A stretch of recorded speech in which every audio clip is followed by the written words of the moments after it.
The Game Schooler Podcast is a weekly audio show that educates new and experienced gamers about the awesomeness of tabletop gaming. In this week's episode, we'll cover Tangram City, our game of the week, feature a publisher spotlight with Grand Gamers Guild and the School of Gaming, and wrap it up by revealing our high five games we wish we liked.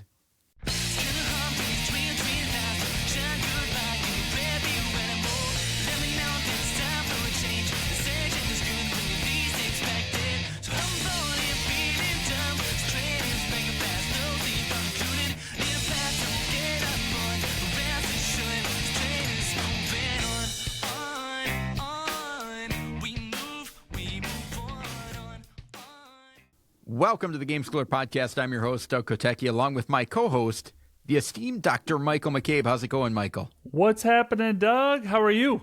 I am pretty good. How about you? Good. Were you tracking a few things there? Everything good on our audio? I mean, you do a lot for the podcast. You're our producer, web designer. Up to speed.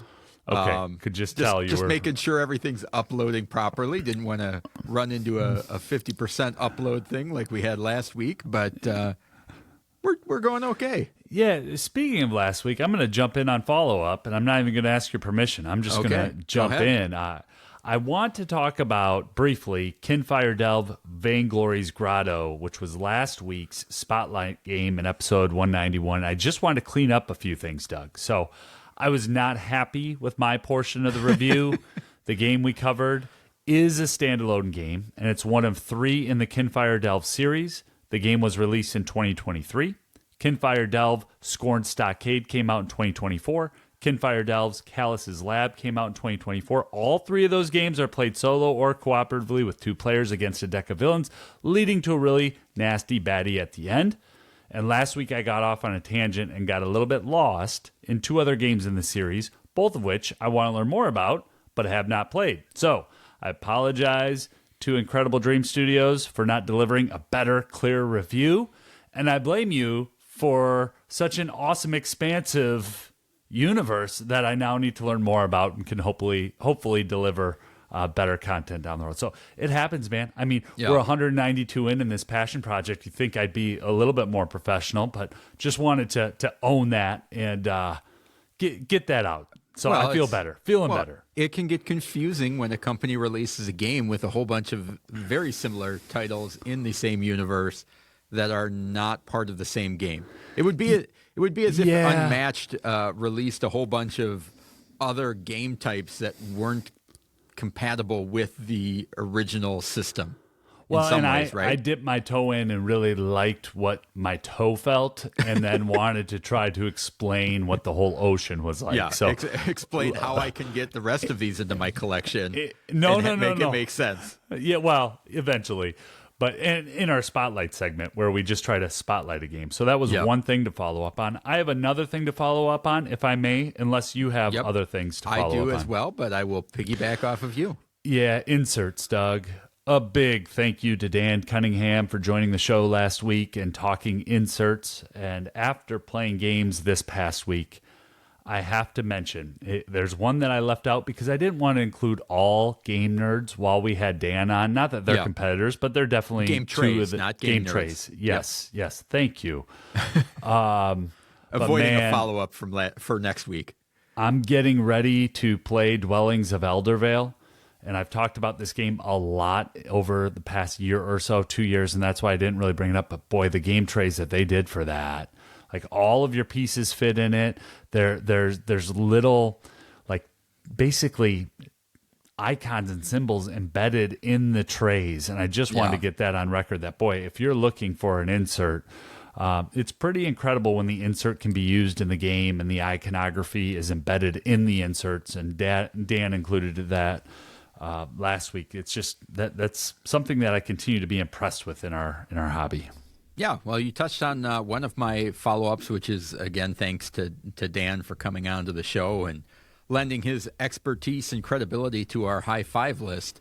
But I also got the Kickstarter version of Trekking the World, the second edition, and that insert is really well put together as well. So the trekking games, I believe, certainly starting with the original Trekking the World, trekking through history, Her Story, and now this one have all had really quality inserts. And it was something that over the weekend I played some games without some inserts, and it really goes to show you what a difference that can make. And of course, these are first world problems, but the simplicity. That's what we cover here on the Game Schooler podcast. This entire podcast is about that. It just makes a big difference when you're setting up and putting away a game. Yeah. Awesome. As far as what's awesome in gaming, unless you have any more follow-up. No, nothing to follow up. I have some things that are awesome in gaming. All right. So one of the things that is awesome to me, I just wanted to kind of highlight it out there, is there is a Kickstarter going on right now for a game called Half Truth, Second Guess. I had that in my What's Awesome with gaming. And for those of you that don't know what Half Truth is, it's basically, this is adding a team kind of module to the game. I think it's a standalone, but you can also intermingle it with the original edition, so they're calling it kind of an expansion. But Half Truth was designed by Richard Garfield and Ken Jennings, who was the Jeopardy champion.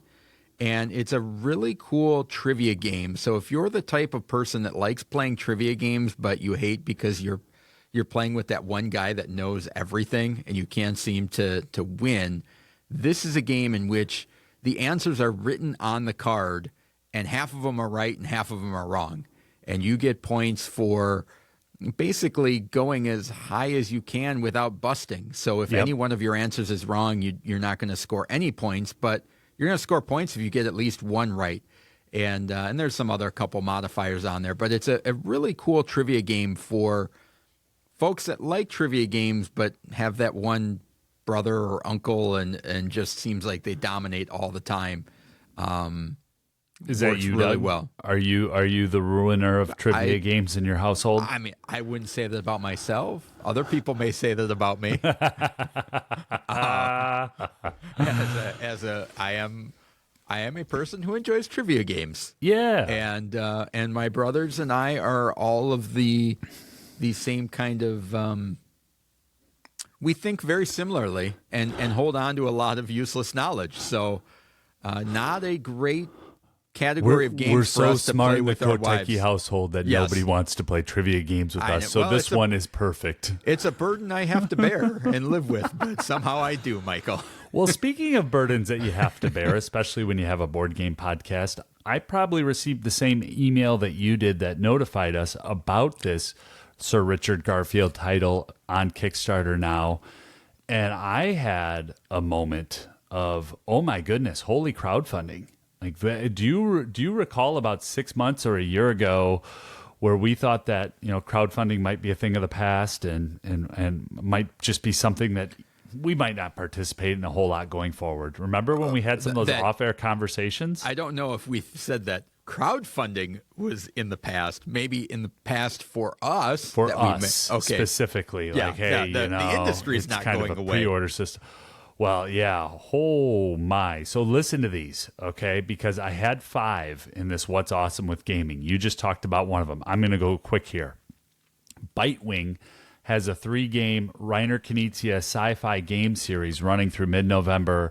Check out the teaser on YouTube. It's hilarious. I posted it in our Discord, but the good Dr. Reiner Knizia, 8,000 games he's designed, not 800. I knew he was from a different planet when we interviewed him back in episode 189, but now it's been confirmed. So check, that's one. Citizens of the Spark looks like a really cool drafting game designed by Philip DeBerry and published by Thunderworks Game, who was featured in a publisher spotlight on episode 173. So go check it out. That's 2. Speaking of publisher spotlight, Grand Gamers Guild has just launched a holiday hijinks crowdfunding campaign, which we're going to hear about later in this episode. So we haven't had Sir Richard Garfield on the show yet, but all the others we have.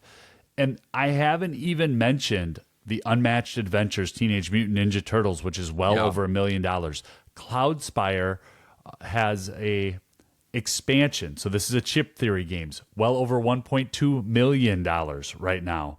Yeah. And then Root has an expansion coming out. Hasn't launched yet, but it's going to in the next few days to a few weeks, maybe by the time this launches, as well as Dice Throne Outcast from Roxley. So it's like, whoa. And then, I've been talking to you about this one for 6 months. The follow-up to Hegemony, World Order, is also coming. So it's one of those things where it's like, man. Oh, and you also missed one, which is just one? Speakeasy. Yeah, well, Speakeasy. I can't back every Vital Lacerda because that would be $160 annually that leaves my wallet. So, but I think that's getting close to $1 million. Yeah, yep. So and Speakeasy's out there right now too. So just an incredible moment in October of 2024 for crowdfunding projects. I'm sure a lot of those are going to be good games. Look forward to you getting some of them, me potentially getting some of them, and seeing some of them out in the wild and getting to play them at conventions and at demo tables and the like. So yeah, I know we often talk about how much we love our Discord, and people that are longtime listeners may hate us talking about it all the time, but that's not going to stop me. One of the things that's been awesome in games is anybody that's been in the United States for a while knows that we've been having some crazy weather throughout the country with some hurricanes and flooding and things to that. And if you happen to be a listener of ours and are affected by that, our thoughts and prayers go out to you. But the concern for some of the folks in the Discord that live in Florida and things like that is just really cool to see how tight-knit that community has become of looking out for each other and checking in and hoping that people are doing okay is really neat. And I think people throw out the term of family very loosely, but there is a cool little family that's being built there, and relationships that are forming, which are really cool and certainly an awesome part of the hobby and our community. Yeah, the level of care is awesome. The other thing that I really enjoy about the Discord is how welcoming it is when new people jump in. Yeah. And so that's a really good mention by you, Doug. All right, what else is awesome in gaming, Michael? I'm ready to move on to the spotlight. I mean, we've got our next episode 193. I'm already looking forward to because it's going to be a recap of the local convention that's coming up. So I have 4 days of gaming coming up. I have 2 seasons of my life, basketball season and board game season, and this kind of ends the board game season for me. So he'll be off the podcast for several weeks. Yeah, right. I'll have enough to talk about just from the next 4 days. So that's awesome. Getting ready for a convention, reading 9 to 11 rule books inside and out for 2 or 3 weeks straight and getting them games set up and little teaching aids and guides, all that prep work is awesome. Michael's going to be in his happy place the next 4 days. Don't bother him. All right. So our spotlight this week, we're going to be talking about Wrath of Fire Mountain. This is a 2024 game from GameRight, and the designers are Eric M. Lang and Phil Walker Harding. You may have heard of him before on our podcast. The art is by Christopher Lee, 2 to 4 players in about 30 to 45 minutes. Each turn in Wrath of Fire Mountain, you roll the dice Yahtzee style, then take actions with the dice results. For each volcano you roll, you're going to place one of your cave people on the volcano tile. For each egg, you can place one of your cave people in the dinosaur hatching region. And for each cave or hut, you're going to be placing people on the matching tiles of the 4x4 game board.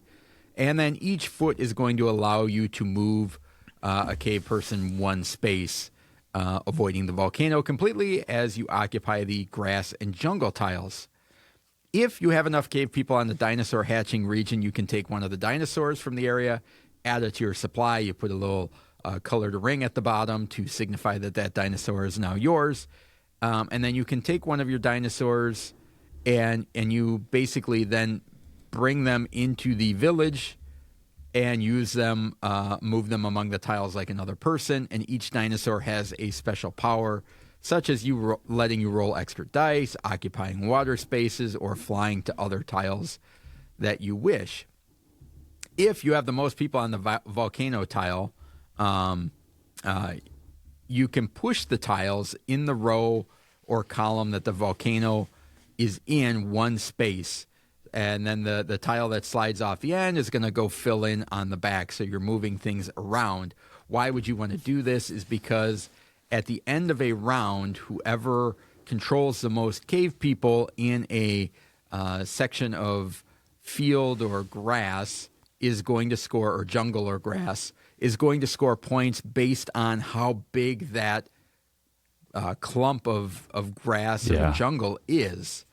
And that happens every time the volcano tile gets filled up. So you're going to score points equal to the number of tiles in the area, and then you're going to return all your pieces in the area to the supply. You're also going to score points based on their presence on the volcano, which is also empty. And then after volcano scoring, if a player has reached the point threshold, which changes based on the number of players, the game is going to end, and whoever has the most points wins. Right out of the gate, I will say that the production on this game is awesome. Yep. Really well done. Yeah, this is a game that was on. Did I jump in, or am I all right? No, here? Go ahead. Yeah. This was a game that was on my list for most anticipated games from Gen Con, and one I was really excited to get to play. Unfortunately, Doug and I got to play it at Lucas Oil Stadium while we were at Gen Con, and I still enjoyed it. So this is a game where I believe me personally, am the target market. So listeners of the show, you should take that into consideration for good or bad. This game is very, very tactical, and it has those aha moments of, oh, your turn allows me to do this action with this dino, which will potentially give me a few points, but it certainly completely destroys your next turn. And I actually love that. Now, not everyone does, but I love a game where I can play offense by playing really good defense. And this is a game that my oldest is 15 right now, and when they were 8 or 9, would have thought that it was a really cool, fun game to be able to beat up dad with dinosaurs, right? And it probably would have been a go-to game for us. Now, not as a 15-year-old, but I have another nearly 8 or 9-year-old, and this will likely be a go-to game of ours because of the different things that are happening in the game with the volcano erupting and the movement of the board and being able to, score little bits at a time and think how you're going to put that together. But it may not work for a lot of people because the game can crush your plans. And I like a good plan crusher. I like where a board will shift and where you can potentially try to shift a board back. I like showing that to younger gamers that I live with. But probably not a game where I would play with other people's kids right off the bat unless I was really nerfing it and making sure that they're having a good time, because I think there's some toughness that you need to have when you're playing this a little bit. Yeah, I think for me, this is one that I think the important part about this game is setting the expectations right. And I think when I sat down on the table, I have an expectation of what Phil Walker Harding games are like, the games that he designs, the Game Right family of games, and the artwork that are in this game. All kind of lead me one direction. And I think that the gameplay is kind of different from that direction. It's a little bit more mean. It's a little bit more chaotic. With the wrong group, which, my daughters would certainly be in this group, this game will end with tears for you when your plans are getting blown up as you're trying to make a group and somebody decides to slide. That's not your goal? You're not trying to toughen your children up by playing board games? Not to that extent. Yeah. No, I know.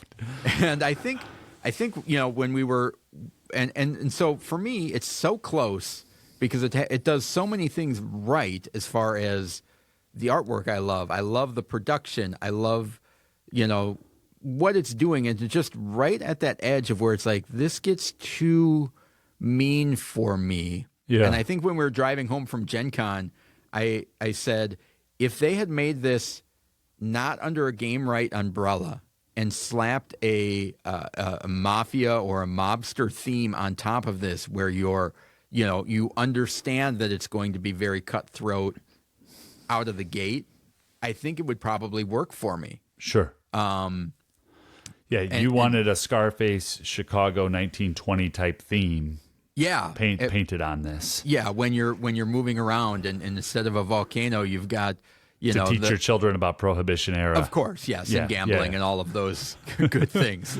Naturally, I don't want them being mean to each other. I want them robbing each other. No, that's a big difference. That's good. I think what I like about it is it allows me to play a full game and allows my kids to play along with me. And I think that target market is very, very narrow. Right. Yeah. So, I don't really feel like playing Yahtzee. I want one step above SOS Dino, but one step below a 4X game. Oh, I'll go get Wrath of the Fire Mountain. It fits in there perfectly. That's where I said at the top end of the segment where I might be the target market. The other thing, the last thing that I'll just say here, I've played a lot more Phil Walker Harding's catalog than I have Eric Lang's, all right? Yeah. But I could definitely feel both designers' presence in the game, and it was very similar to Cities published by DeVere, right? Yep. Where there were noticeable design traits of Dr. Stephen Finn and Master Phil Walker Harding.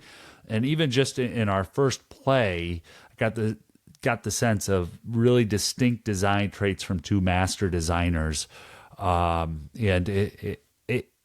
I had fun playing it, but I can absolutely see where it would not work in a lot of after-school programs or even in school where it could lead to some feelings there. Yeah, I think you're spot on though with the idea of if you are playing some of those meaner mass market games, whether it's Trouble or Sorry, where you can kind of screw up your opponents. This is probably a great next step if you want something a little bit meatier. I think, like I said, going back to my original statement, I feel like some of mine, I have a hard time separating what my expectations were from the game. And I think if somebody had told me right out of the gate, this can be pretty cutthroat and this is, very competitive, I may have approached it differently. I don't know if my results would have changed. One thing that was interesting is while I was, researching the rules and stuff like that, and I don't know if this is just a Game Right website thing, but I was surprised that it is not on the Game Right website at all. It's not out and about in a whole lot of places. Are you sure about that? Well, no, I mean, I feel like the marketing may not have ramped up yet. I don't know. But I am agreeing with you that in doing the research, I was also a little surprised.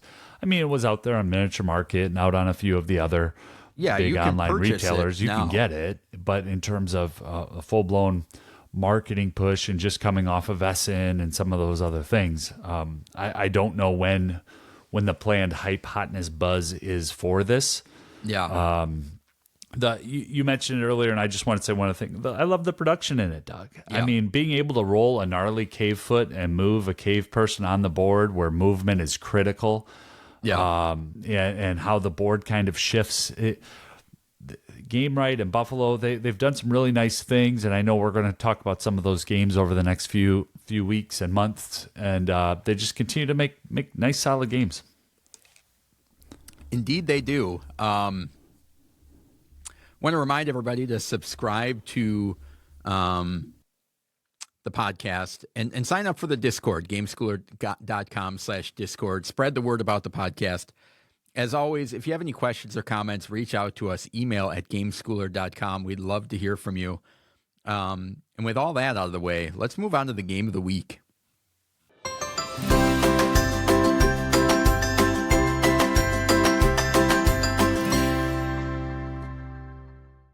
The game of the week. The game of the week is an in-depth look at a family-friendly game we think you should try if you get the chance. This week's game is Tangram City. Doug, give us the stats. All right, published in 2023 by Capstone Games and designer Uwe Rosenberg. The art is by Makoto Takami. 1 to 5 players, 30 minutes. Ages 8+ on the box, 8+ Board Game Geek. I'm going to probably put it in the 9+ region. 8 is fine. I mean, it's in that range. And this is going to be a family game. In Tangram City, you place city tiles on your board using secret information about what city tile will come up next.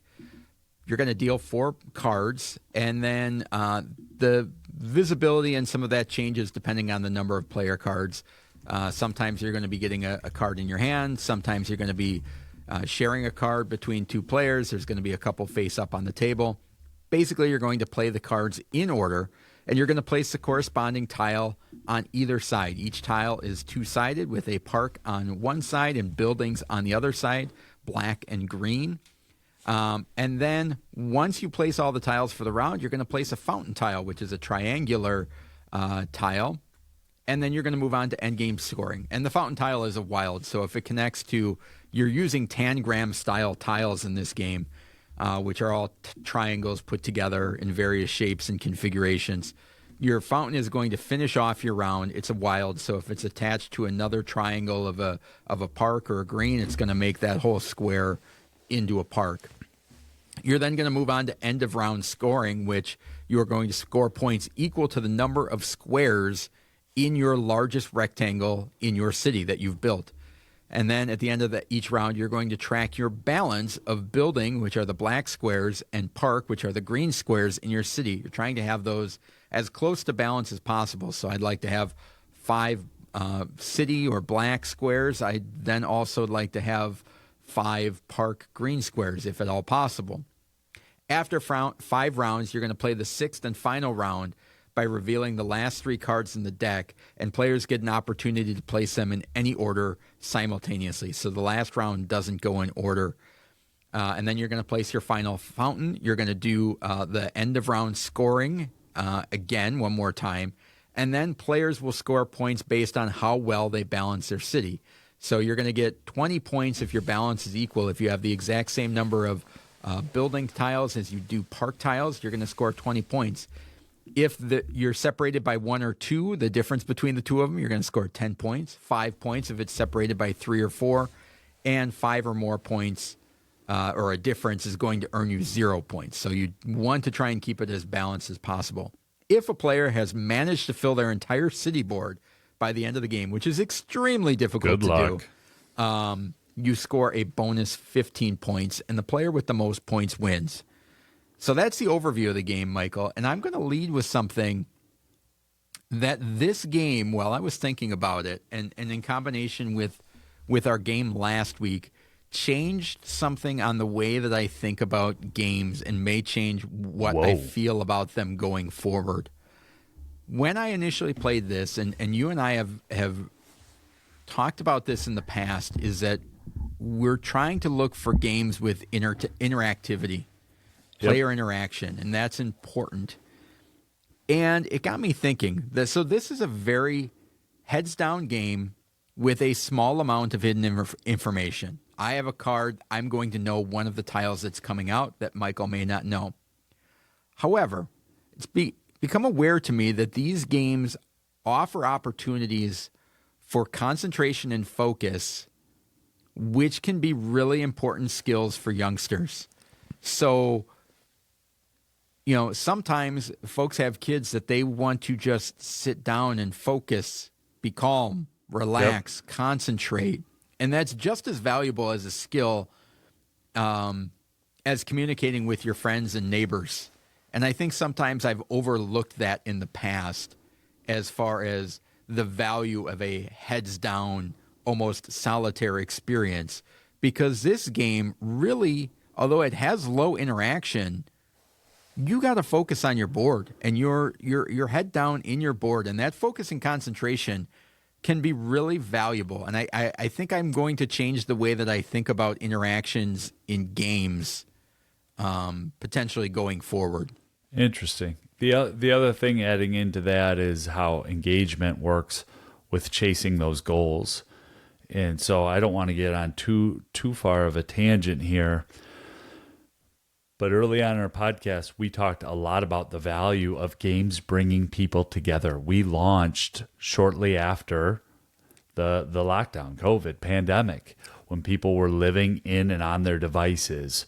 And Tangram City, I think, is a great example for what you're talking about of put the devices away. We might have some music on in the background, but we don't need any shows or 5 videos playing. We're going to play this game for the next 20 minutes, and it is like a puzzle.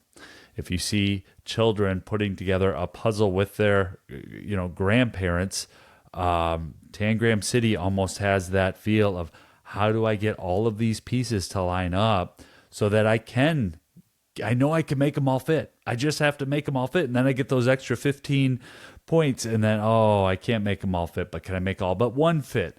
And so I love how the goals and objectives really feed into that engagement. And that's interesting what you said, because the other thing, Doug, it's heads down, but there's a whole lot of muttering happening, right? You have that little bit of information. I love what Uwe did there, where I know what could potentially be coming out. There's some. Go ahead. No, I think the thing I also really appreciate about this game is that there is a simplicity in the mechanisms and the balance of the game, where I could see in a different designer's hands that this could have 4 or 5 more scoring ways to score points. Is like, if you can get a line of these colors or a line of these symbols. Every tile also has symbols on it. And if you get a line of them, you score points this way. And if you can group these together, you can get points that way.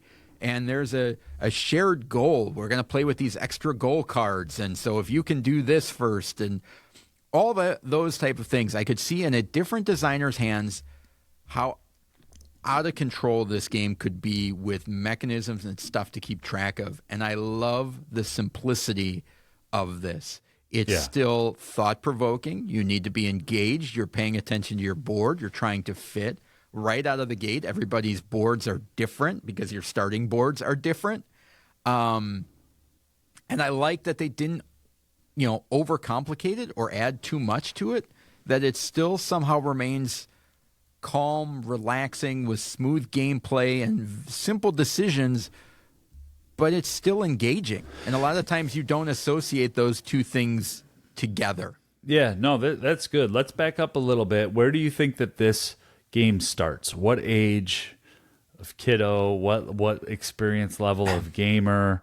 I mean, my gut says 9 to 10 is probably where it starts. I think theoretically an 8-year-old can play this game, but like we talked before, and that's what Board Game Geek says. I have it at 10 plus. I think that's in the sweet spot there of starting to grasp. Sometimes there's a difference between when you're playing this game of placing a tile to increase my rectangle now, or hopefully planning for the future, but that future may not come out in the way that you want it to. And the way that the scores compound from turn to turn, or every round, at the end of every round, you're going to score your biggest rectangle. So the goal is to keep making your rectangle bigger, so and start with a big rectangle, so you keep scoring it multiple times. Turn that 3 into a 7, into an 11. Yeah. Yeah, and so... But that kind of goes against in a lot of games where you want to, I'm going to put this over here, and I'm going to put that over here, and then at the end, I'm going to have a lot of flexibility where I can play stuff. You don't want to do that in this game, and that's what makes it probably very difficult to fill up your entire board. I think Emily got close one time, right? Like one or two away. Emily was missing, so Doug's daughter was missing one piece. I believe I was missing just 2 pieces, but I didn't have as big of a score because I was trying to connect them all together in the end, and I couldn't. Yeah. So, we played this game, and back to back, we ran it back to back. It was about a 25-minute game and then a 20-minute game. So we got 2 games in an hour, and Doug's kiddo, the score went from 117 to 121. And she got the win in the second game. The second game, it was 121, 118, 116. And I got destroyed in third place with 116. And it takes me into something that I really enjoy about Tangram City, that I can be getting crushed and still enjoy this game. Yeah. And it fits into a series of games that are puzzly, and it's, you know what? I did the best that I could. I feel good about the choices that I made. I might have finished third, but it was a fun third. I'd play it again. And I know other people have talked about that with games such as Calico or Cascadia. And for me, Tangram City just fits in that line of I'm working on my own puzzle. I'm going to try to set myself up for success, but I'm not bitter or angry when somebody else has a great game. I'm kind of rooting for you to can you get that last piece in there? Oh no. Well, good try. Yeah, and because everybody, I think the biggest difference maybe between some of those games that you mentioned in Tangram City is that everybody in Tangram City is playing with the same set of tiles. So in some of those other ones, you have an issue where, I need that tile to come up with just the right colors or animals or whatever. And then if the person before me takes it, you're like, that would have been perfect for me. And now I'm settling for this. And in Tangram City, there is none of that. Everybody's going to be playing the exact same tiles. You're going to be playing all of your tiles if you can fit them. And I think that takes away some of that pressure and that anxiety that can come from tile placement games, which is, that L piece looks great, and I got the spot for it, and it's like, and it's gone. Or it didn't come out. One of the things that has been muttered about with this game over the last few months is that the game can slow down, people can overanalyze, or in the hobby, what's known as analysis paralysis. You and I have not run into this, and no.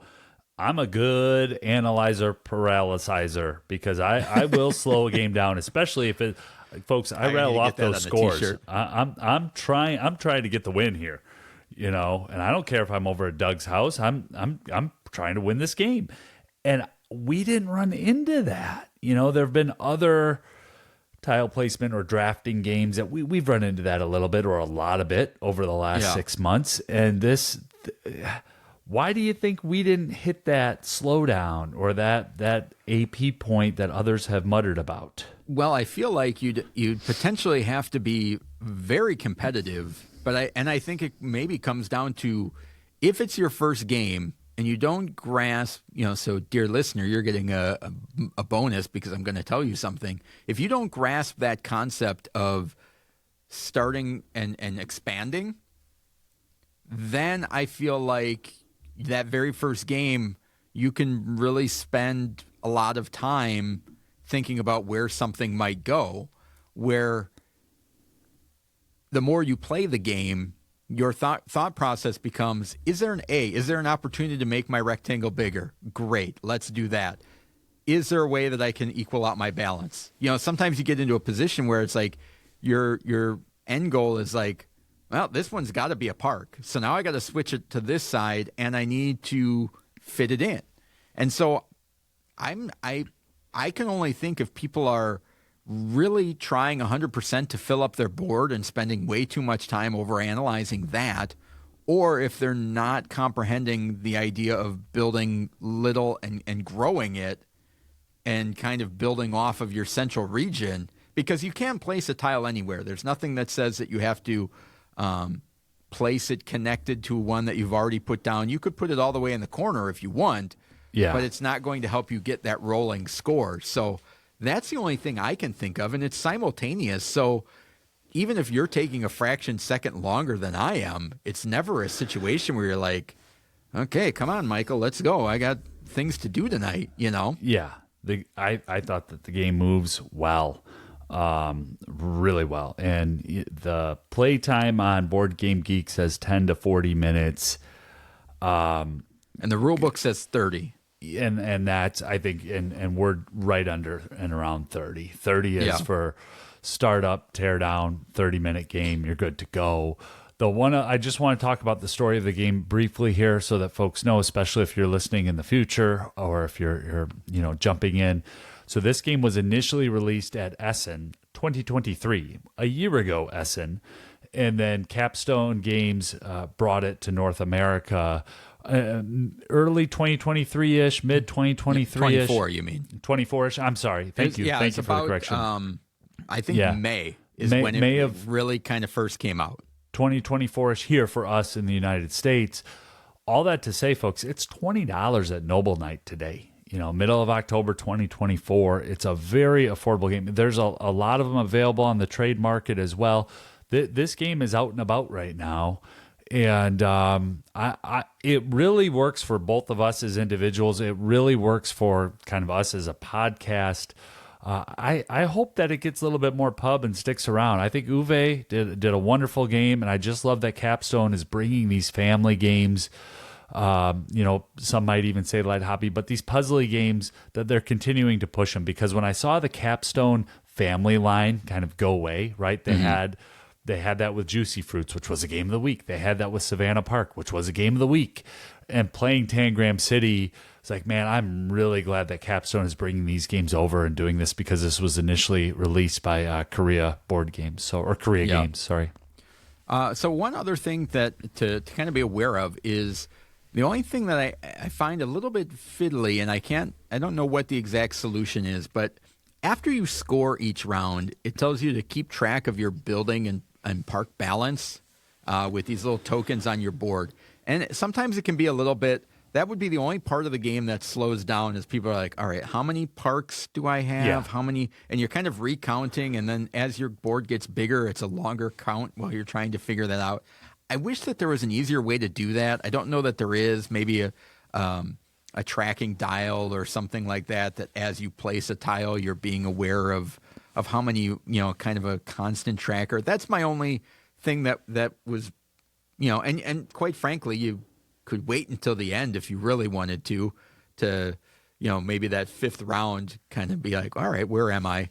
But that's the only thing that is a thing to be aware of on my end. But again, a great game with skills, and certainly it's got spatial perception. It's got problem solving. And then the big one that I mentioned, after the overview is concentration, which is a game that encourages players to focus their attention or efforts on a task. And I'm coming around to how valuable that is.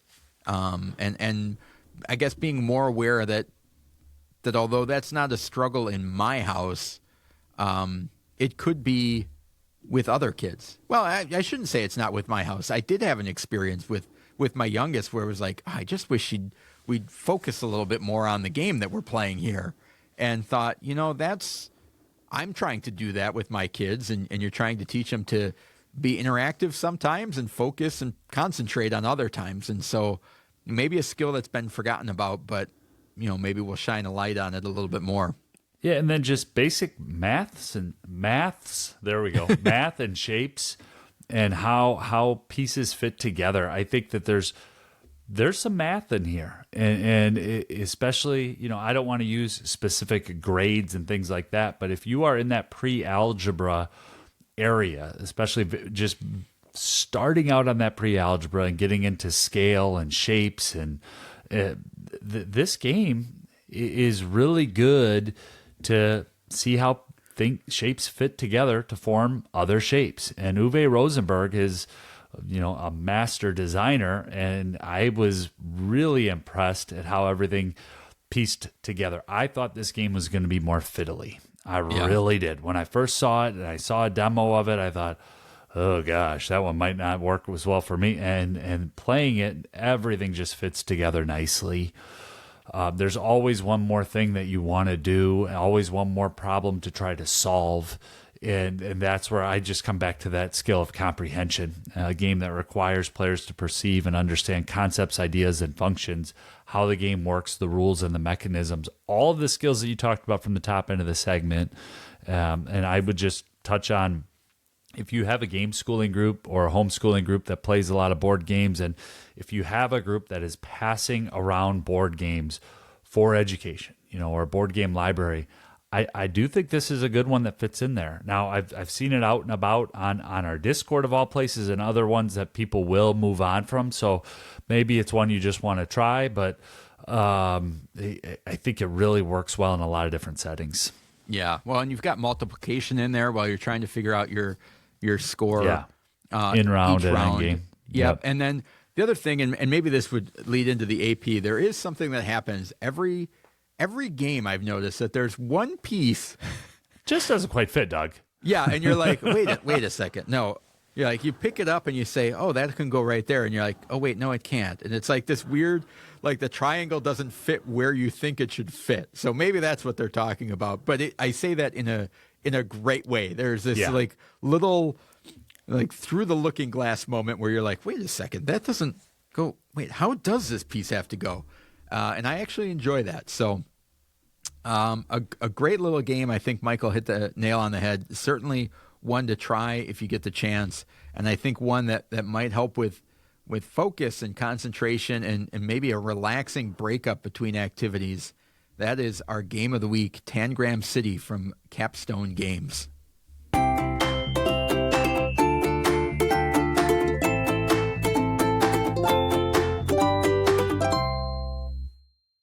The School of Gaming. In the School of Gaming, we discuss concepts, keywords, etiquette, and helpful ideas in the world of gaming. This week, we discuss... No. This week, we have a Publisher Spotlight segment featuring Grand Gamers Guild and Mark Spector. Welcome to the show, Mark. Thanks for having me, guys.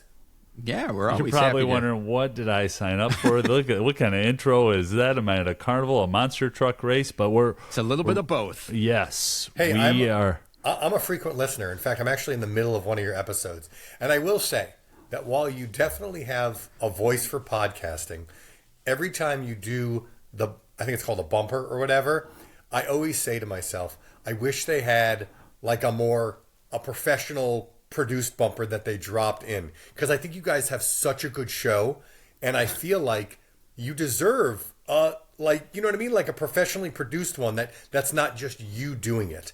Anyway, maybe that's a future thing. I know you said you don't expect to monetize the podcast, so maybe there's no money to pay for production or something like that. But anyway, yeah. I'm gonna put a deep fake on Michael and make him look and sound better. I'll make him into like James Earl Jones. And do an intro in a world where podcasts are everything. And I hope you don't take that. That's not a criticism. No. It's just that it really harkens back to the days of the Wild West of podcasting, where you really were the whole thing, right? And now we have these podcasts that are, that are edited and produced like actual news and TV programs, and it's just. Anyway, it's lovely that you guys are very grassroots. You do a great show. We're still living in the Wild West, and we plan we like to be. It there. Yeah. Hey, that's my publishing modus operandi too. There's some days I think I should have called my company Shoestring Games, because I feel like we're always operating like on a shoestring. It's just about to break. So, well, Mark, tell us about your company. Go ahead, Doug. No, I was just going to say the same thing. So now we've got an awkward segue, but. Tell us a little bit about yourself and a little bit about Grand Gamers Guild. Yeah, sure. So a little bit about me. I am a family man and a gamer. I started gaming when I was a teenager with Advanced Dungeons and Dragons. Did that through college, and then college kind of killed everything. I didn't watch TV. I didn't read books. I didn't play games for pleasure. When I got out of school, do you guys know what mystery shopping is? Yeah, I believe so. Yeah, where you're hired to go into a store and buy stuff, and then you report back on the store. Yeah. So way back in the 90s, and maybe even the 2000s, there was a mall store called Wizards of the Coast, and they sold all the role-play books and also tons of board games. I was a role-play gamer at that point, but the company contracted with me to go into the Wizards of the Coast store and mystery shop it. And so literally every month for years, I was paid to go and buy gaming product. And I eventually moved, because I had purchased all the Dungeons & Dragons base game and third-party supplements that existed. Finally went in there one day and bought a board game. And it was Settlers of Catan. And sat down to play that with my wife and some friends a couple weeks later, and just had my mind absolutely blown. So that was one way I got into gaming. The second path that kind of came together is that a friend invited me to Origins way back in 2005. And again, still mostly into the role playing, but just had my mind absolutely blown by the amount of board game stuff that exists that I didn't even know. And so I started volunteering for the convention, Then I started running events at the convention. Then I started running an event team at the convention. And then I co-founded a small convention here in Grand Rapids, Michigan. Then I moved away from that and into publishing. And that is a very long roundabout answer of my history as a gamer and a publisher. Well, I'm sure you probably, it sounds like you probably had very similar experiences to Michael and I, which is you're playing games and never in your wildest dreams you're thinking, oh, one day I'm going to be making these games. And in our case, I didn't think I would be interviewing Reiner Knizia. Like, that wasn't on my realm of possibility of things that would be happening. And so it sounds like a similar journey for you of at one point you're just in that, and then before you know it, you're running a company and publishing game, which is cool. Or interviewing the Mark Spector from Grand Gamers Guild. Yes. Well, look, on the echelon list of interviewees, Reiner Knizia is up here, and I realize that I am well below where the camera exists, and that's okay. You only have 650 more games to go, and you'll be right up there. Oh, I'm not a designer. I only publish. I know. He is unbelievable. So I think I'll be dead before 650 games get churned out by my company. So, Mark, one thing that you're known for and your company is known for is excellent customer service. And as somebody who has backed your games and been a Kickstarter backer and had the experience of reaching out with a question, and then as soon as I hit send, I get a response back in my phone, and I almost drop the phone and crack the screen because it comes back so instantaneously.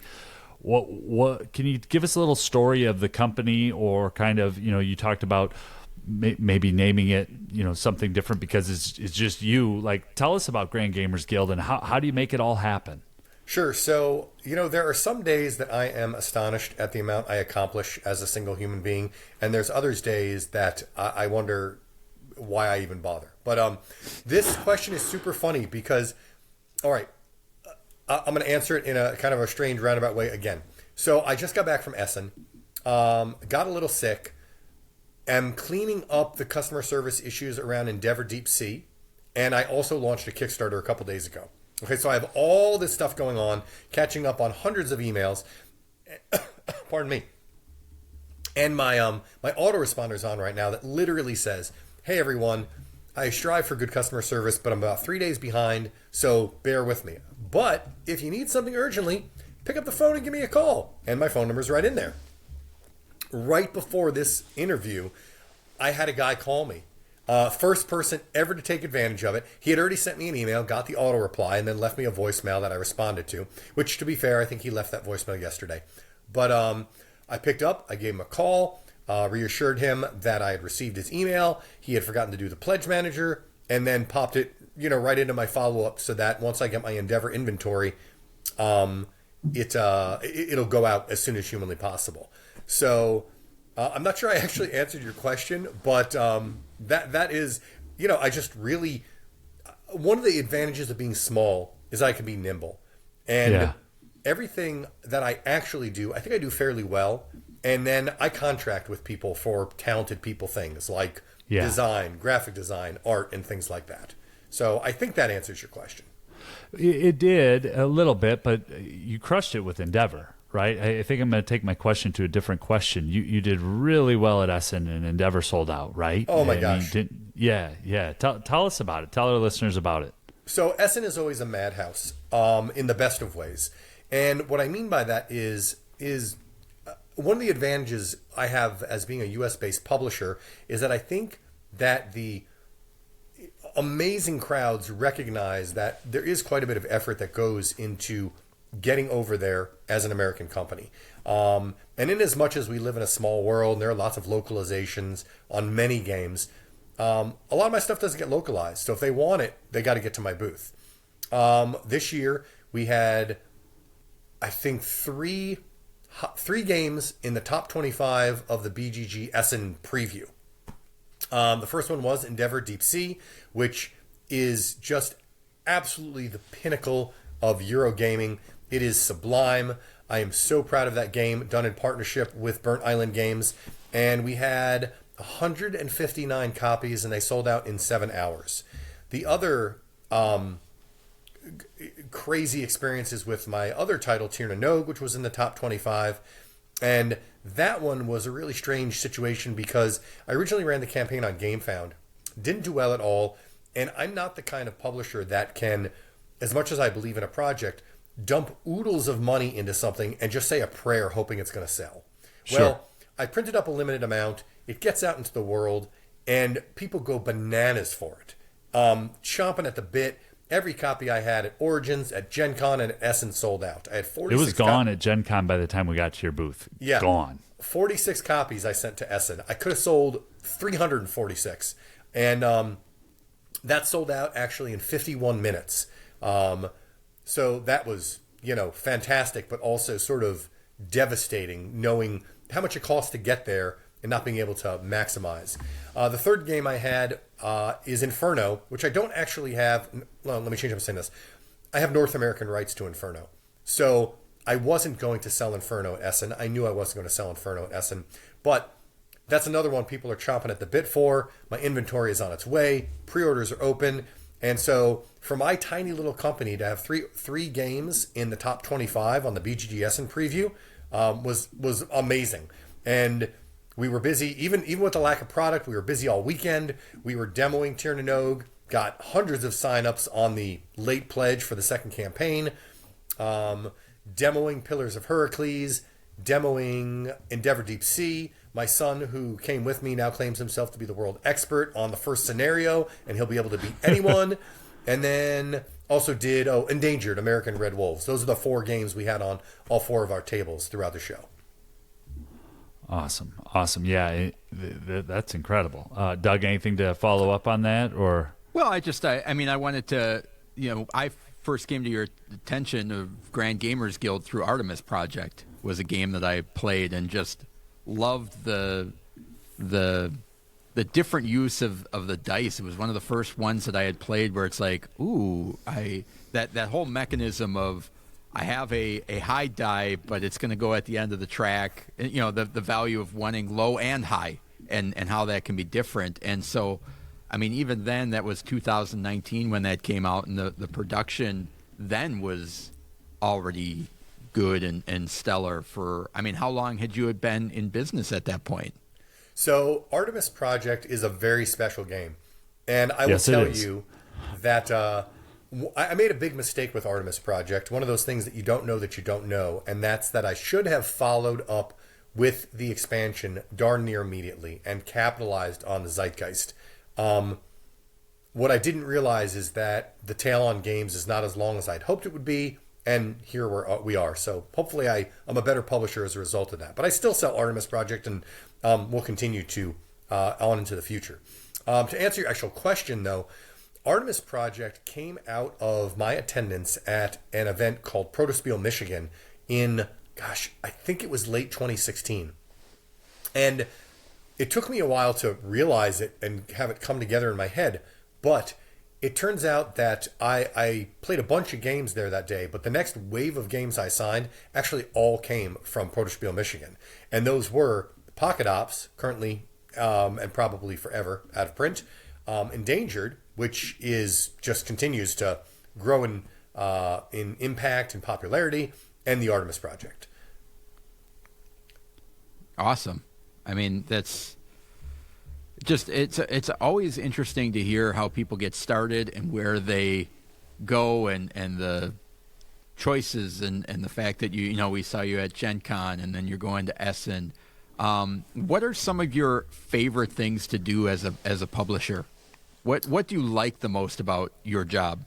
I like customer service and customer sales. I have been a salesman all my life.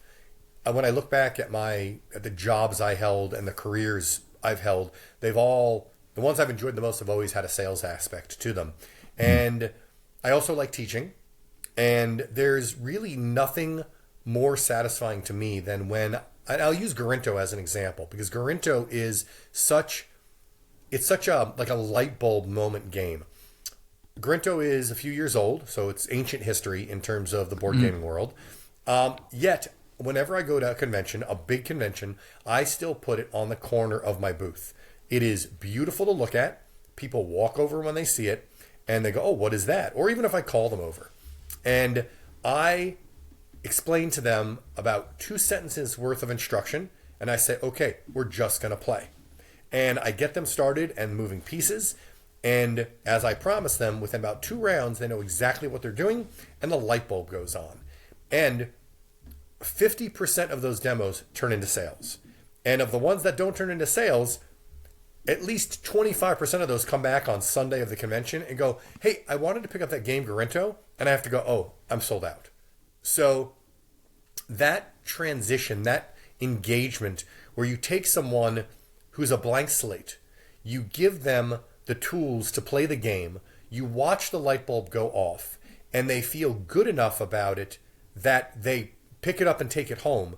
That cycle, that engagement, that empowerment of them as a gamer is like it never grows old. It's never tiring to watch someone get it, and then they feel good enough about it to actually purchase your game. And as a publisher, what's life draining? What is like, when do you know, like, okay, this is work? Sure. So logistics is the bane of my existence. You would think that things are simple, like A goes to B goes to C, but they never are. I mean, let me give you an example. I hired a company, like you do, to move Inferno out of China into the United States. Well, as it turns out, right when Inferno lands on our shores, we're on the cusp of a port strike. Oh, and by the way, I'm at Essen. So I'm offset from communication by 6 hours. Now the port strike turned out to be a 24-hour non-event, thank goodness. But that was, I mean, it's costly to move stuff. But when you have a port strike and the freighters say that they may impose an inconvenience fee, and you don't know if your stuff is on a ship, if it's in the harbor, if it's on land, if it's going to get stuck on one side of a fence and not move for who knows how long. And that's, look, I'm sure the port workers work really hard. I don't know what their issues are. I'm not intimately familiar, but I'm a small business and I could probably weather that storm depending on how long it lasts. But there are other people who can't. And who knows if their product is sitting there in the heat and the moisture and gets ruined. Like, yeah. That is, I mean, that is take down a company level stuff that I never realized one might have to deal with when one was just publishing board games. Yeah. The other life draining thing, I just got to share this story, is when you aim to be as clear as possible and people just don't read. And I recently had an engagement with a customer who just insisted that I should ship him his game for free when it was evident that he had not read the Kickstarter page or done any of the things I had asked him to. He had literally turned off the project updates where everything he needed to know would have been told to him. And long Stop story spamming short, him, Mark. Yeah, I know, right? I'm an awful person. Long story short, I actually ended up just sending him his game and eating the shipping. Because too nice. Well, look, it was $6. In his final email to me after we bantered a bit, it became very clear this was his first Kickstarter project. Now, that doesn't excuse him from not reading the page, and it doesn't excuse him from shutting off his updates. However, I can have a little bit of grace, and while he's probably still angry at me and I'm never going to earn him back as a customer, it's going to be okay. Oh, no. I think you're talking about my 7-year-old nephew, and I'm sure he's really happy. Okay, so well, I'm sure it worked out in his favor.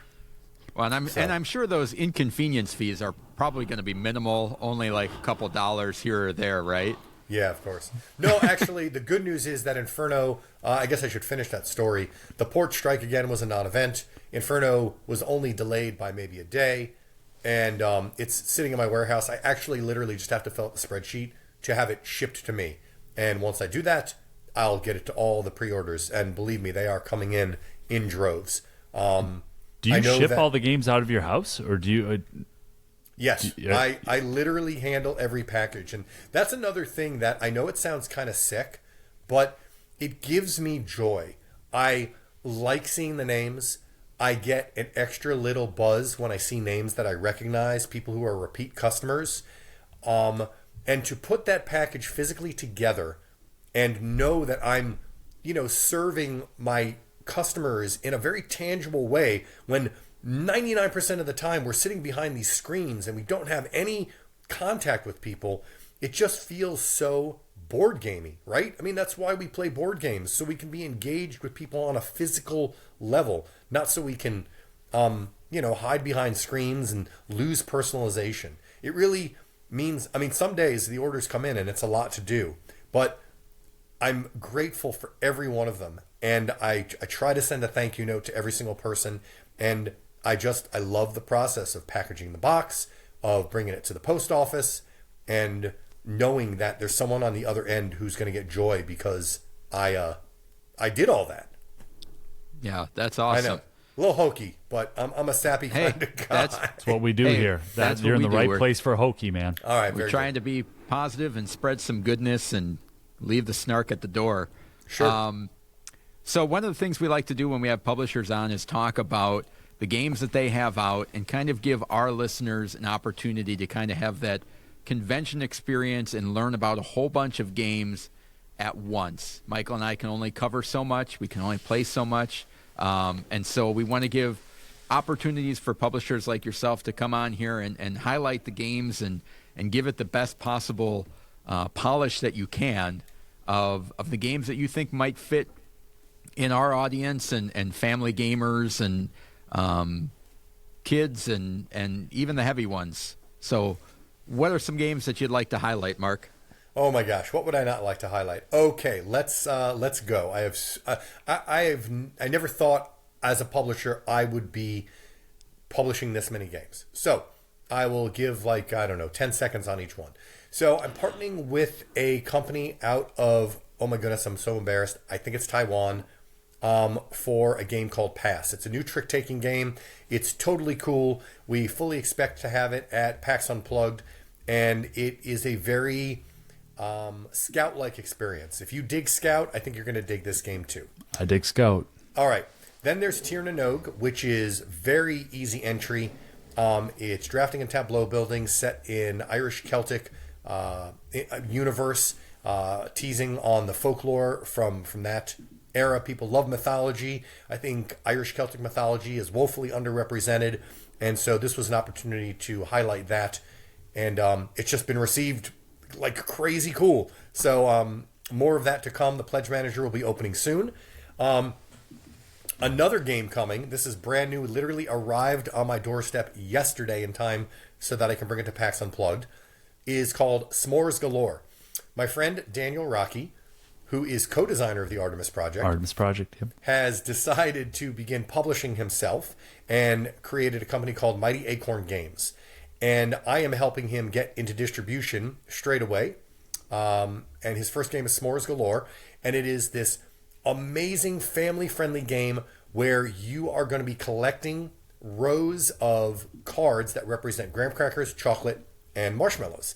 And you collect the cards, you lay them out in front of you, and then through certain mechanisms you can move them around, and you're trying to build different types of s'more recipes. So there's your traditional 2 graham cracker with chocolate and marshmallow in it. There's the graham slam, which is just 3 graham crackers together.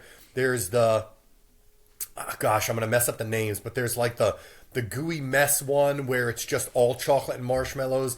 And when you collect your cards, you have to leave them in that order when you put them down, but then you take 2 actions to move them, and then you claim them, and it's breezy, and it's clever, and it's totally family friendly. So super excited about that. Another game that we trickled out during convention season, but that is coming to retail soon, is called Ovation. This was a game we partnered with a woman out of New Zealand. Her company is called Looking Glass, and it is just sort of not tableau building, it's drafting and engine building set in your composing songs. So first you got to gather instruments, and then you have to play like a simple tune, and then you play like a big tune. So you're doing a little bit of engine building to get up there. And then I guess I'll highlight one other game that is in the future, and it is currently called Melding Snow. We might change it to Snow Day. It is another trick-taking game, super clever, and hopefully the first in a series of seasonally themed trick-taking games. So This one is by John Schaffer, who does the Holiday Hijinks games, and I attended a local prototype night, and he brought it out, and I said, just like I said with the Kringle Caper 4 years ago, I said, John, I want to publish this game. And it's just brilliant, and it's accessible, and the hook about how you score is just super clever, and I'm extremely excited about making that a reality probably within the next year. And I guess I'd be remiss if I did not talk about the Holiday Hijinks titles. So give me 60 more seconds, which are on Kickstarter take your time. Now. Hey, it's our show. We have no time limit. It's just your time, and you're here. So tell us about it. Well, sometimes though, I think I'm a little I'm a bit too entertained by hearing myself, and then I realize I'm sick of myself. So, but John Schaffer is also the designer of the Holiday Hijinks titles, which were begun 4 years ago with the Kringle Caper. And I said to John, this is amazing. We have to publish it. And then when we met with success, I said, do you think you could do this again? He has done it 9 more times. There are 9 of them that are published. We have over 40,000 of these have been imprinted and sold. And we are live on Kickstarter right now with the next 3, which are the Leprechaun Larceny, the New Year Nightmare, and the Krampus Caper, that come in a nifty, curious collectible box and collector's box, that is to say. And we're killing it. We funded within the first hour. It continues to climb. And these little games that never even were meant to go beyond a personal gift to Jonathan's friends and family are just delighting people all over the world. And can you describe what the gameplay is on those, just so our listeners know? No problem. So they're astonishingly brilliant.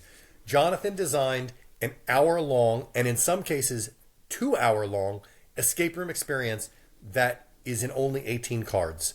You have a baseball card size pack. You open it up. You scan a QR code that takes you to my website. It's not an app. The website has a place to enter your answers. It has a graduated hint system, and it has a database of code that you might use to solve the puzzles. You turn over the first card, and you are off and running on an hour or more long puzzle adventure that is going to tell just a delightful holiday-centric story. Christmas, again, New Year's is coming. What do we have? Birthday, marriage, Halloween, Valentine's Day, and half a dozen others that I'm neglecting to mention. They're just amazing, and there's Groundhog so much Day, gameplay. I believe, is in there. Oh, yep, and Groundhog Day is the 2-hour one. That, getting an hour-long game into 18 cards was enough. But when Jonathan said, "Oh yeah, this one's a full 2 hours," and you play this thing, the man deserves an award for his body of work. And and hopefully, he's getting a reward in the form of a very successful Kickstarter. I hope one day someone from some authoritative body in the industry gives him some kind of recognition for how he's been able to manifest these, not repeat any puzzles, and just be so they're new every time. Every new one is definitely different than the last, and it's just amazing. I couldn't sing his praises enough, as is evident. Yeah, those are definitely ones that I got to try out, because they're right up my alley. My daughter and I do a lot of escape room games, and I have to check that out. And I'm really excited about Ovation. I think what you do well is the diversity and themes of your games. That's awesome. And that's such a big part for me personally, and I think for a lot of non-gamers and folks that are trying to get family members to play with them, is that a good theme can get people interested to play a game that otherwise maybe they wouldn't. And it's pretty cool to see such a diversity of whether you're talking about folklore or music in that, and all of the different holidays, and incorporating those to having a space game and endangered animals, like all of that variety, as opposed to some other publishers that kind of stick in their lane of, I'm going to be a fantasy, my games have to be fantasy, or we're always going to do super heavy games. I think that variety is really cool on your behalf. So keep up the good work on that. Thank you. One of the ethoses, that's probably not a word, that drives it is a the company. Word. I can confirm ethos is a word. No, ethos is, but I don't know how you pluralize it. Anyway, you might want to cut that part out. Yeah. One of the driving philosophies, how about that, of how I approach things is that I get bored easily. I don't want to spend the game night playing all the same games, and therefore I don't want to publish all the same games because I spend a lot of time with each of these games. And I consider it to be something that I do, but I will say that it actually makes carrying my audience from project to project very difficult, which, to circle back, it just makes it that much more gratifying when I see the same names over and over. People who pledge to all the campaigns, people who do repeat orders on the website for very different products. It means that, one, I'm doing something right, and two, I've managed to earn them either by good customer service or products of consistent quality, or all the above, and that means a lot to me. It means a lot to have someone come, back to the table, figuratively as well as literally. Yeah, that's awesome. And we like to clean things up here on this Grassroots podcast as we go. So I can confirm ethos is a word. Oh, yeah. Good. Ethos actually has 3 plurals. Ethia, eth, which is E-T-H-E, had no idea, or ethoses, as previously mentioned by Mark Spector here on the Game Schooler podcast. I wouldn't say that, although you'll look it up and probably tell me that, yes, that's one of them. Oh, yeah. So according for to my YouTube, sources. for YouTube, can you put like the more you know flashing star across the screen? Exactly. Actually, Doug has a few of those ready to go. So I do have one question about an upcoming game. This is a selfish question. You can tell me to be quiet. We can cut it. But Gin Rummy, and you mentioned Daniel Roche earlier, tell me more about this, because as longtime listeners will know, I am a Rummy fanatic, and I really like a lot of him. Yes, a lot of Daniel Roche's games, such as the Artemis Project. So what's this game about? Is it real, or did just see a landing page on Board Game Geek and doing research, and I'm curious? Well, one day, weird things pop into my head, okay? So, and then I just sort of call back someone who I was talking to recently. And it's a placeholder for a potential future game, huh? Yes, and basically what I said to Daniel was, I said, why, how is there not a game called Gin Rummy, D-J-I-N-N? And now, okay, there's actually another story behind this. It's dirty, Mark. It's not even a real game, Doug. No, you hearing this? Yeah. Now he's putting his sales hat on and trying to tell us. When they're doing a Star Wars sequel and they call it, Under the Blue Sky, so nobody finds out about it. Is that what we got going on here? Something like that. No, but actually, I'm going to give you even a story behind the story. Is that, and I relearned this a decade or more ago. A very good friend of mine actually did design a game called Gin Rummy. I played the prototype. It was a game. It was a game. I totally forgot about it. Thought that I conceptualized this on my own. Talked to Daniel, and he said, "Oh yeah, I can design that." And I've played, I'm going to say 3 iterations of this, and it's a game, but it's not ready for prime time. I fully intend to produce this Gin Rummy, and we actually are riffing on the idea of taking classic card games with a fantasy twist. So another one, and this does not have a BGG placeholder, it would be Leprechaunasta. So in a moment. Hold on. Getting it now. So anyway, and we've riffed on some other things as well. But again, Daniel started his own company, right? Yeah, that's good, isn't it? So anyway, I believe it is on one of the plates that Daniel is spinning. And one day there will be a Gin Rummy. Whether it'll be in 2025, I don't know. I can always update the entry, and we'll go from there. Mark, what's awesome with gaming? Oh my gosh, the people. And specifically, people who I've gamed at a table with a lot of people, and the honest truth is, gaming with everyone is not fantastic. I have been at conventions. You've played with Michael? Don't say that. I've been at conventions where you play down, you sit down, you're excited to play a game, and the people at the table, they just don't click. They don't click with the game. They don't click with you. And what should be anywhere from a decent to fantastic experience is burdened by the lack of ability to gel with the folks at the table. But when you meet someone, a gamer, who becomes a friend, and you create the memories at the table over and over again, and there's just more of a life to it than simply playing a game, then it really all comes alive. Like I game pretty regularly on Tuesdays during the day as part of prototype assessment, as well as sort of call it market research, also making sure I'm constantly familiar with my own titles.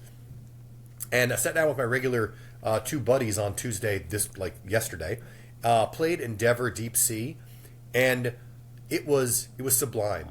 It was, they're as gamers go, they are much smarter than me. I happened to win through a strategy that I didn't really want to take, but I kind of got pushed in a direction and I just dug all in. But that's not why it was great. It was great because I spent time with good friends around an amazing game, and we just all had a blast. Yeah, there's not a lot of hobbies that do that.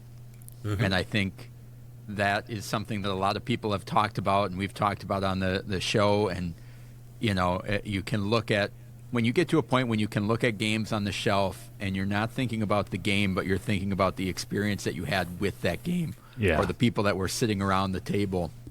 And there's not a lot of memory makers like that around us. You can play a video game and have somebody halfway across the world, but you don't have that connection. Two people can like a football game, but unless something amazing happens in that game, you're probably going to forget about it. But the amount of interactions that I've had around the table with friends and family members and things like that, you're like, remember when that happened? That was cool. Or, those experiences are really cool. Yeah, well, Mark, oh, sorry. I was just going to agree in the sense that we live in a world where so much is ephemeral, right? These social media platforms, they scroll and they scroll and they scroll, and it's just gone, right? No matter what it is, whether it's what I ate or this amazing, transcendent sunset that I saw. It's just... Or this amazing game that you ate while watching the transcendent sunset. There you go. So to be able to create a shared history that has more meaning every time you re-engage it is, it's good stuff.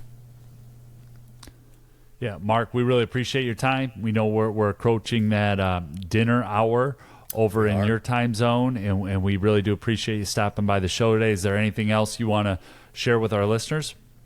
Not anything in particular. I mean, I guess I do a few plugs, right? So first of all, I do everything from sign the checks to sweep the floors. So almost unconditionally, whether you ping me on Facebook, send me an email, or actually pick up the phone and make a phone call, you're going to be talking to me. So grandgamersguild.com, search Grand Gamers Guild on Facebook or X. Actually, I have a social media guy who engages that stuff. I can't take it anymore, and I don't do it well. So there's that, and check out the Holiday Hijinks Collection Kickstarter, and subscribe to the newsletter. And thank you so much for having me. This has been a fantastic conversation. Oh, thanks, Mark, and thank you for joining us, and keep up the great work. And we look forward to seeing what Grand Gamers Guild comes up with in the future. We'll definitely keep an eye on that. Me too. Thanks, Mark.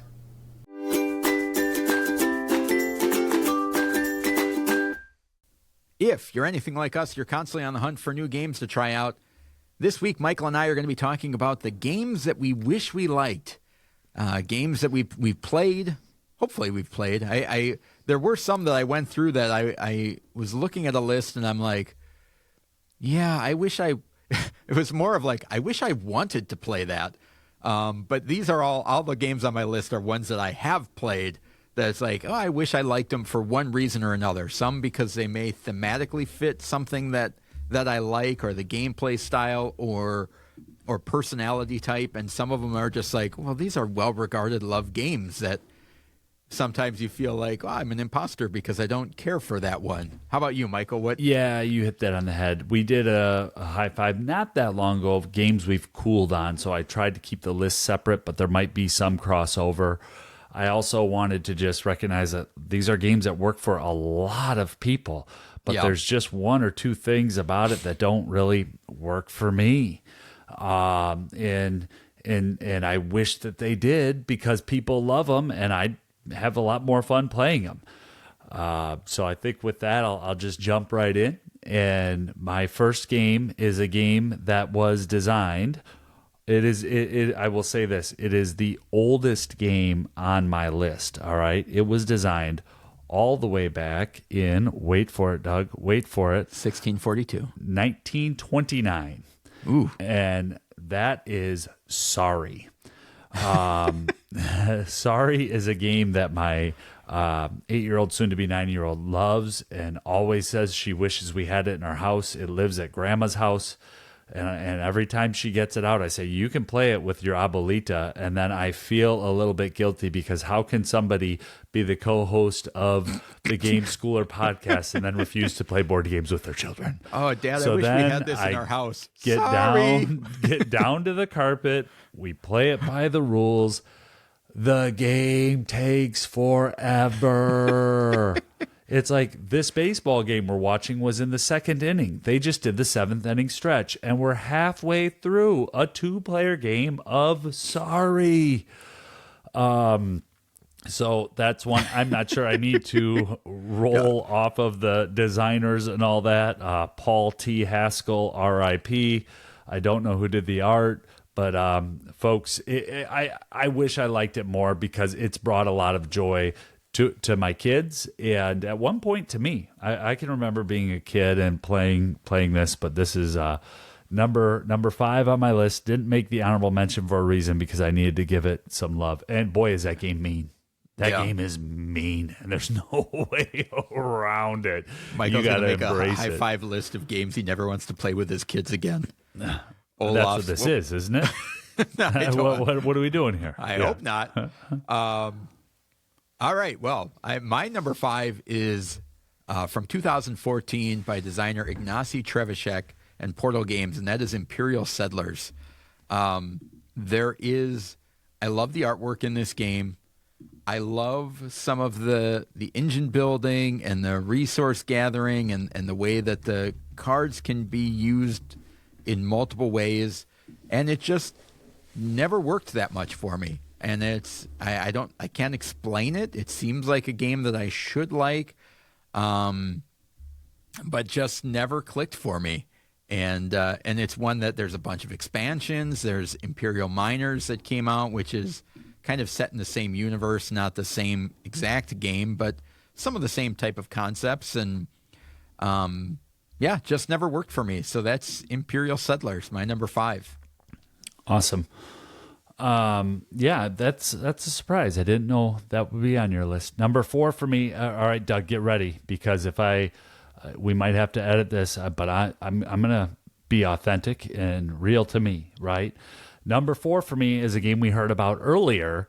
People around the world love this game, and I wish I loved it too because I think it's probably a great game, and that is Endangered from 2020. Publisher Grand Gamers Guild, which we heard about earlier in our publisher spotlight. Endangered is a co-op where you are influencing ambassadors and stopping habitat destruction to save endangered species. I'm not smart enough to play it, Doug. It's too hard. It has beautiful art, Beth Sobel art. I wish I enjoyed this game because there's a panda variant with beautiful little pandas in there. Who doesn't like them? I know you have a panda enthusiast in your house. Yeah. And I love the art. I love the mechanics. I love how it works. But I get to the end of that game, and I love dice placement, dice selection, dice action selection, all that stuff. I've played this game multiple times. I get to the end of that game, and it's usually about an hour and a half, and I just feel dejected because I feel like I'm a bad human. And I get done playing the board game, and I'm like, I didn't litter. I didn't just throw my trash on the side of the road. Yeah, but so I don't know. There's something very thematic that I think that works for a lot of people, but for me, it's just one that hasn't quite hit for me as a gamer. Some of it is a difficulty. Some of it is probably just me. Maybe I need to give it another chance. But every time Michael loses, he makes a sizable donation to the World Wildlife Fund. I wish I had it to give, Doug. I would. multiple funds. This one will be for tigers. Next game will be for pandas. Which which animal's habitat did I just destroy? I love the abilities of the researchers or the experts, whatever they're called. There's a lot of really good things in there. And I know it's been successful and popular, but it's just one I wish I liked more. Yeah, no, it's a good one. That's one I have similar thoughts to. I can't quite. I have yet to form an opinion on it because I think I'm kind of in a similar situation as you, where it's like I like lots of parts of it, but at the end of the game, I'm like, I don't know, So it's kind of weird. It's kind of a weird game on that front. My number 4 is, you talked about something that got mentioned earlier. I'm going to talk about a designer that we mentioned earlier, and that's Uwe Rosenberg. And this is Agricola from 2007 from Lookout Games. The theme, the artwork, it just doesn't work for me. I'm just not interested in it. I played it. Michael, if you're not watching the video, go watch it now on YouTube. But I don't know. It's one of those things where it's like, obviously people love it, and these games on my list, I purposely tried to pick games that are highly rated and highly regarded. Me too. That I've played, and it's like I just don't have interest in going back to it. It's not a bad game, and most of these games on my list are that, which is I am aware that they are good games. And there's nothing wrong with them. There's nothing where I would say, oh, this game is great games in the case of Agricola. Yeah, or that they're broken, or this is just garbage. I don't like how it does this. It's like they're just kind of boring for me. Yeah. And they're not fun. I don't want to go back to them. And why one game that maybe has a whole bunch of similar mechanisms could work for me in a different setting, I don't know. I mean, part of it must just be theme, but that's my number 4. Agricola just doesn't work for me. Wish I loved it. That's Wish awesome, I could get Doug. that great big box and have all the extra deluxeification. I've got it behind me here. I don't have that, but I've got a nice version with some cool animals. Board Game Arena also has a great version. But you know what, Doug? You've already said you don't like it. So let's just move on. Now, I don't mean to return heartbreak with heartbreak, but number 3 for me is also a classic and one that I wish I liked. I don't think it's going to surprise Doug a whole lot, but that's Seven Wonders, 2010 Antoine Bauza. And there's just something about there's something about how not knowing the score in that game, I feel like, and I don't feel like I've had this happen where I'm always setting up the other people and making the wrong move. I wish I enjoyed it more. I think the one thing that I probably need to do is play it with 6 or 7 people and see if I like it. I've played the game at 3, and it's one that at one point in time I absolutely loved. I did enjoy, but where I sit today in October of 2024, I want to play Seven Wonders Architects. I love Seven Wonders Architects, and I cannot distinguish the two anymore. It's like that's the game that I want to play in that universe. I want to play that one. And so it's not that one game ruined it. It just sticking to this segment. I really wish that I enjoyed Seven Wonders more, and I've tried. It's just the people that you play with that ruined it. I don't think so. It's a possibility. I got one guy yelling at me because I'm giving you military. I got you yelling at me because I'm giving the other guy science. It's not that, because I've tried it since then, and this thing won all types of awards a decade and a half ago. So I know it's a great game. But for me, I just want to play Architects. And so that's one that I wish I enjoyed the Seven Wonders more, because I think it is an awesome game. It's rated, it's the 17th family game and 104th strategy game and 94th overall on Board Game Geek right now today, and it has great expansions. Like, that is a cool game. Yeah. But for me, it's one I wish I liked more. Well, there's a single tear rolling down my cheek right now, Michael. I hope you're happy. No, I didn't mean to do that. My number 3 came out in 2015 with designers Jamie Stegmaier and Alan Stone from Stonemaier Games, and that is Viticulture, the Essential Edition. Has all of the things that you think I would like in a game, which is the theme is very well integrated to the game. The components and the artwork is good. It's an awesome production. And this was one of the few games where I was 3/4 through and I'm like, I'm kind of done. Like, I don't know if it just goes on too long for me. I wish it was just in a faster package. I don't know if it was a particular game that I played that just wasn't flowing smooth, but it just was like, take it or leave it. And but I wish I liked it because I think it does a lot of the things that usually I'm a champion of, and I'm not sure why it didn't work, and I wish I liked it better. That's my number 3, viticulture. Yeah, it's funny how games that it just happens, right? And number 2, 1 and 2 are both like that for me. My number 2 is Meadow 2021, and I had such high hopes for this game. Dream Home, which it was also designed by Clemens Kaliki and published by Rebel Studio, at the time was one of the favorite games in our house, and is a game that still gets played a ton, and everybody enjoys playing, right?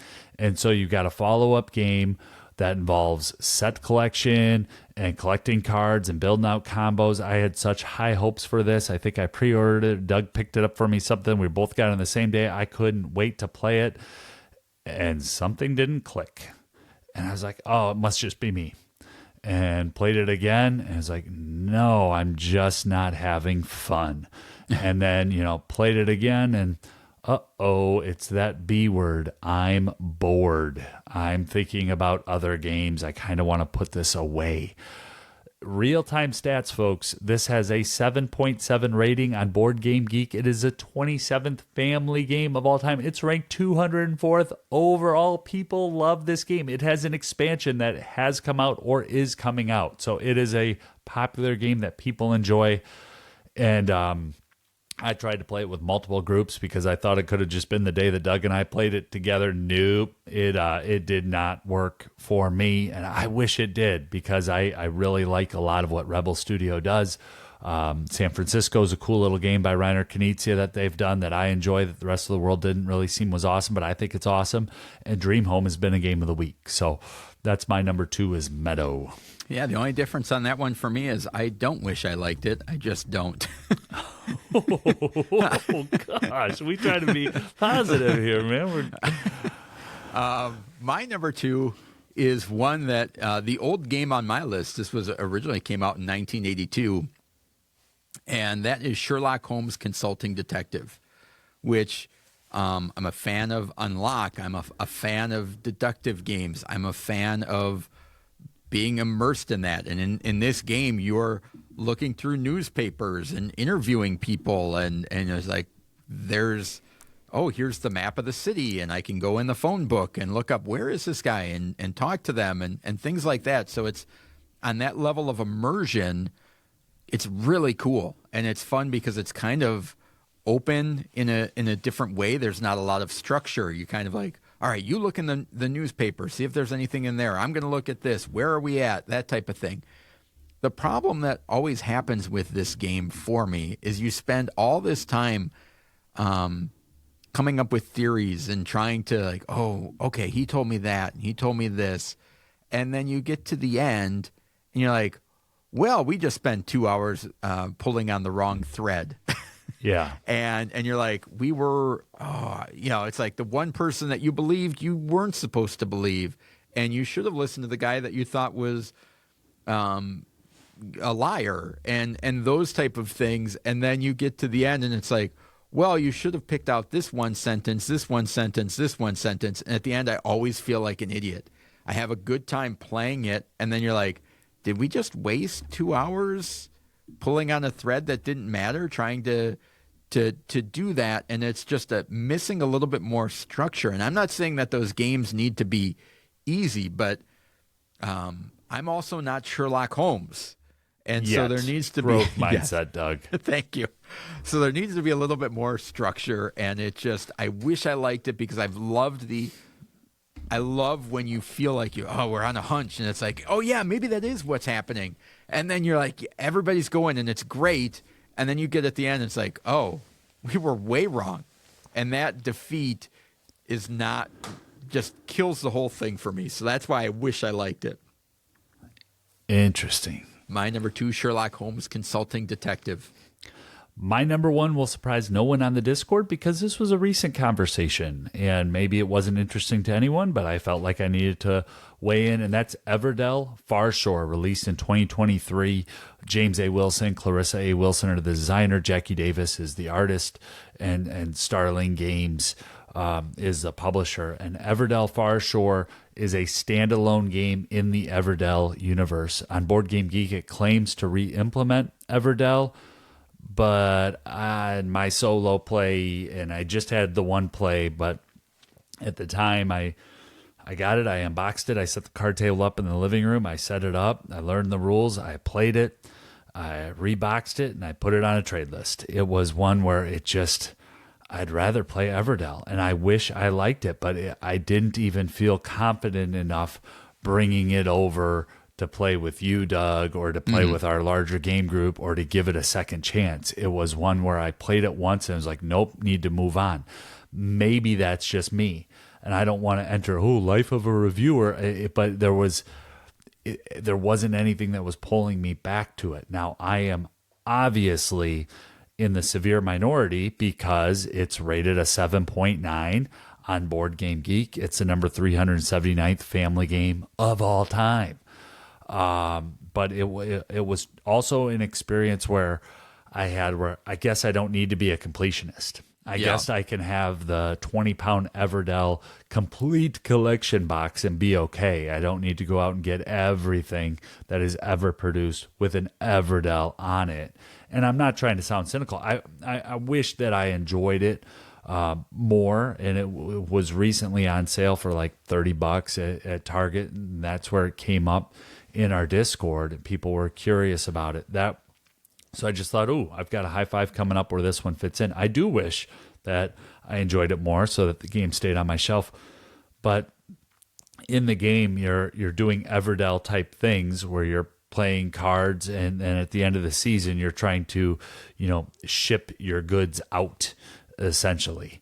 And it was just something where solo-wise, it was almost a little too easy and a little too like, oh, yeah, I see what's happening here. I just kind of want to play Everdell solo, but could be just me. Wish I liked it more. That was my one-and-done take with it. Well, I think that's a common thing, too, where it's like if you have a game that you really love and then something comes out in the same universe and it's like, yeah, I'd just rather go back and play the one that I already love. It's not adding anything new. I think that's a pretty common... I don't think that's a reviewer thing. I think that's a common somebody who curates their collection well, where if you can play a game and say, I'm just always going to go back to the other one. Or somebody who's putting false expectations on a game, because you've also pointed out, the importance of expectations, right? And it could have just been that I put false expectations on a game. Yeah, but if whether you put the false expectations on there, either if you're then saying, well, I'd rather play this other game that is giving me the same feels, then what difference do the expectations make? Yeah.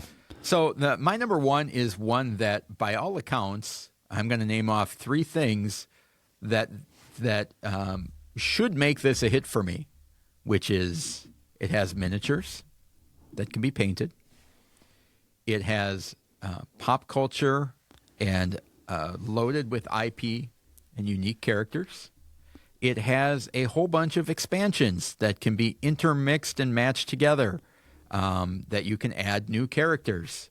My number 1 is Unmatched from 2019 and Restoration Games. I wish I loved it. I wish it had. I do too. It has all of the stuff that I look for in a game. Cool themes, cool characters, great artwork, miniatures. It has Marvel license and Houdini and Tesla and a whole bunch of characters. Bruce Lee and Muhammad Ali are coming out. Teenage Mutant Ninja Turtles. And we played the cooperative version, and I just am not a fan of. I think ultimately it comes down to I'm not a fan of skirmish games and that type of. I don't mind a card battler back and forth and some of that direct conflict. And it's not that I don't like conflict. Clearly, a game like Dice Throne is all conflict, but it just doesn't work. I don't like having to think on how if it's just battle, great.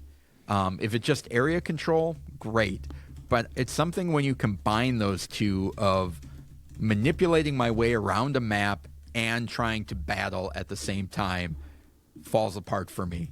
And I don't think I can think of a skirmish style game that I enjoy.